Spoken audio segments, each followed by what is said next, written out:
Hello guys, इससे पहले हमने पढ़ा था उत्तराखंड का एक संक्षिप्त अवलोकन, जिसमें हमने उसके जिले व उनका मुख्यालय आदि भी पढ़ा था। अब हम पढ़ेंगे जिलेवार विधानसभा क्षेत्र, जिसमें पहला हम पढ़ेंगे देहरादून। इसमें आती है आपकी विधानसभा क्षेत्र जो है वो है 10, जिसमें आते हैं विकासनगर, धर्मपुर, देहरादून, राजपुर, मसूरी, ऋषिकेश, राईवाला, डोईवाला, सहसपुर एवं चक्राता।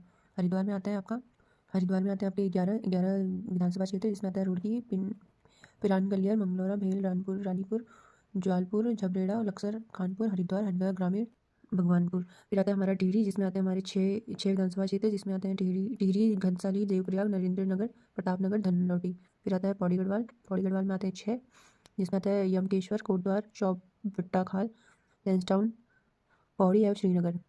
फिर आता है नैनीताल, इसमें आते हैं 6 विधानसभा क्षेत्र, लालकुआं, हल्द्वानी, नैनीताल, रामनगर, भीमताल, कालाडूंगी। फिर आता है पिथौरागढ़ में आते हैं 4 विधानसभा क्षेत्र, जिसमें आते हैं टिहरी गढ़वाल जिसमें आता है डीडीहाट, पिथौरागढ़, गंगोलीहाट एवं धारचूला।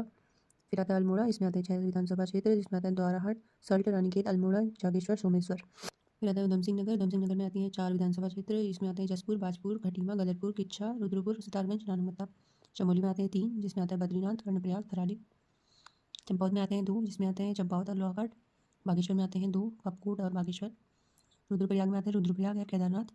उत्तरकाशी में आते हैं गंगोत्री, यमुनोत्री या पुरोला। धन्यवाद। इससे आगे हम पढ़ेंगे आपका अगली वीडियो में।